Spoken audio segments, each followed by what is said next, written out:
Hi friends, நம்ம இப்போ எங்கே இருக்கோம்னு பார்த்தீங்கன்னா கேரளாவில் திருவனந்தபுரத்தில் இருக்கிற ஸ்ரீ பத்மநாத சுவாமி திருக்கோவில் முன்னாடி தான் நின்றுட்டுருக்கோம். கேரளாவில் மொத்தம் 108 திவ்ய தேசங்களில் 11 திவ்ய தேசங்கள் இந்த மாநிலத்தில் இருக்குது. இது நம்ம 1 by 1 நம்ம பார்க்க போகிறோம். அதற்கு நீங்கள் எங்கள் யூடியூப் சேனலை நீங்கள் சப்ஸ்கிரைப் பண்ணிட்டீங்க அப்படின்னா நாங்கள் தொடர்ச்சியாக இந்த திவ்ய தேசங்களை நான் அப்லோட் பண்ணுவேன், நீங்கள் பார்த்து தெரிஞ்சுக்கலாம். ஓகே ஃப்ரெண்ட்ஸ், நம்ம இப்போ வீடியோக்குள்ளே போகலாம். இப்போது இங்கே இருக்கிற பத்மநாத சுவாமியில் மொத்தம் 4 வாசல்கள் இருக்குது. கிழக்கு, மேற்கு, வடக்கு, தெற்கு வாயில்கள் வழியால் இருக்குது. நம்ம இப்போ எந்த கோபுரத்தில் இருக்கோம்னா கிழக்கு கோபுர வாசல் வழியால் தான் இருக்கும். இந்த கோவிலில் ஃபஸ்ட்டு மெயினாக நம்ம பார்க்க வேண்டியது ட்ரெஸ் கோடு தான். பெண்கள் பார்த்தோம்னா புடவை கட்டிட்டு வரலாம், அதாவது சாரீ, சல்வார், சுடிதார் இது மாதிரிலாம் நம்ம போட்டுட்டு வந்தோம்னா கீழே பேண்ட்டை மறைக்கிற மாதிரி கீழே இங்கேயே வேஷ்டிலாம் விற்கிறாங்க. நம்ம அதை வாங்கி நம்ம கட்டிட்டு நம்ம உள்ளார போய்க்கலாம். ஜென்ஸ் பார்த்தோம் அப்படின்னா வேஷ்டி தான், வேஷ்டி மேலே வந்து துண்டு போட்டுக்கலாம், இல்லை வெறுமனையாக வேஷ்டி மட்டும் நீங்கள் கட்டிட்டு நம்ம உள்ளார போய்க்கலாம். மெயினாக வேறு பேண்ட்டு எதுவுமே அலௌடு கிடையாது. அதுமாரி மொபைல் ஃபோனும் நமக்கு அலௌடு கிடையாது. இது நம்ம வெளியில் இருக்கிற தீர்த்த குளத்தை தான் நம்ம பார்த்துக்கிட்டு இருக்கோம். இங்கே நம்ம ஈவினிங் டயத்தில் போனதுனால நம்ம இங்கே ஃபஸ்ட்டு நம்ம ட்ரெஸ் சேஞ்ச் பண்ணிவிட்டு இங்கே எல்லா கோபுரத்துலையுமே நமக்கு அந்த ஃபெசிலிட்டி வச்சுருக்காங்க.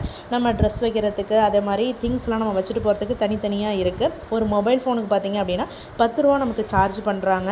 அதுமாரி நம்ம எத்தனை மொபைல் ஃபோனை எடுத்துகிட்டு போகணும் அப்படின்னா நம்ம வெளியில் எடுக்கணும்ல, போயிட்டு நம்ம உள்ளார வந்துக்கிட்டு இருக்க முடியாது. அதனால் நம்ம அங்கே வச்சுட்டு போகிற மாதிரி இருக்குது. நாங்கள் ட்ரெஸ் சேஞ்ச் பண்ணுறதுக்காக நாங்கள் வடக்கு கோபுரத்து வாசல் வழியால் வந்தோம். இங்கே பார்த்திங்கன்னா ஒரு ஆளுக்கு நம்ம ட்ரெஸ் சேஞ்ச் பண்ணி எல்லாமே ஃபுல்லாக நமக்கு ஃப்ரெஷ்அப் ஆகிறதுக்கு ஒரு ஆளுக்கு 50 ருபீஸ் வந்து சார்ஜ் பண்ணாங்க. நாங்கள் அப்படி தான் போய் சேஞ்ச் பண்ணிக்கிட்டோம். இந்த கோவிலில் என்ன சிறப்புனா இங்கே ஃபுல்லாகவே தங்கங்களாலான சுரங்கங்கள் அதிகமாக இருக்கிறதுனால போலீஸ் பாதுகாப்பு வந்து அதிகமாகவே இருக்குது.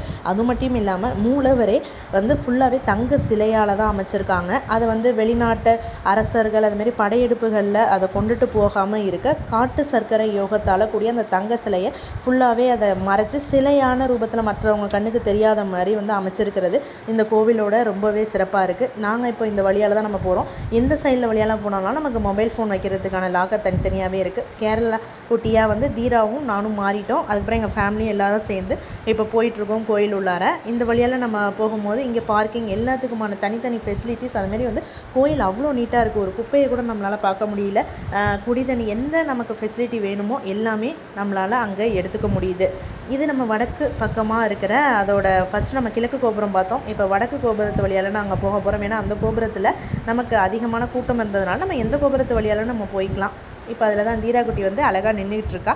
நம்ம இப்போ நம்ம சுவாமியை தரிசிக்கலாம். ஏன்னா மொபைல் ஃபோன் வந்து உள்ளார அலோடு கிடையாது. அதனால் நம்ம இங்கேயே கொடுத்துட்டு நம்ம சுவாமியை தரிசிக்கிறோம்.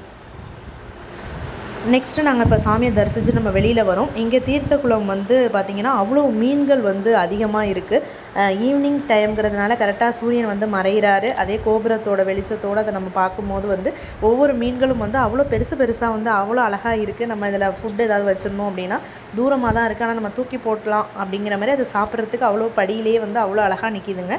வெளியில் நம்ம பர்ச்சேஸ் பண்ணுறதுக்கு நிறையா வந்து கடைகள் இருக்குது. கேரளா சம்மந்தமான ஐட்டம்ஸ் வந்து அங்கே நிறையா இருக்கும். நம்ம போனோன்னா நம்ம வாங்கிக்கலாம். யானைகள்லாம் வந்து மரத்துல எல்லாம் வச்சுருந்தாங்க. அதெல்லாம் பார்க்க வந்து ரொம்பவே அழகாக இருந்துச்சு. இதில் வந்து இப்போ தீராக்குட்டி வந்து மீனை பார்த்து நமக்கு விளையாடிக்கிட்டு இருக்கா. இந்த கோவிலை யார் கட்டினா அப்படின்னா 1750 ராஜ மார்த்தாண்டவர்மா அப்படிங்கிற மன்னர் வந்து தன் பட்டயமாகவே தனது சொத்துக்களை எல்லாமே கொடுத்துட்டு சரணாகதி ஆயிடுறாரு. இறைவனே கதி அப்படின்னு சொல்லிட்டு. அதனால தான் இந்த கோவில் வந்து இன்னமுமே நிறையா வந்து புதிராகவே இருக்குது. ஆல்ரெடி நீங்கள் இந்த கோவிலுக்கு போயிருந்தீங்க அப்படின்னா நீங்கள் அவசியம் கமெண்ட் பண்ணுங்கள் ஃப்ரெண்ட்ஸ். நம்ம இப்போ வெளியில் நம்ம சுற்றி வந்தோம் அப்படின்னா வெளியில் நமக்கு ஆஞ்சநேயர் சிலை, அதேமாரி வந்து முருகர், பிள்ளையார் சிலை எல்லாமே இருக்குது. ஒரு அதிசயங்கள் நிறைந்த கோவிலாகவே இந்த கோவில் அமைஞ்சிருக்கு.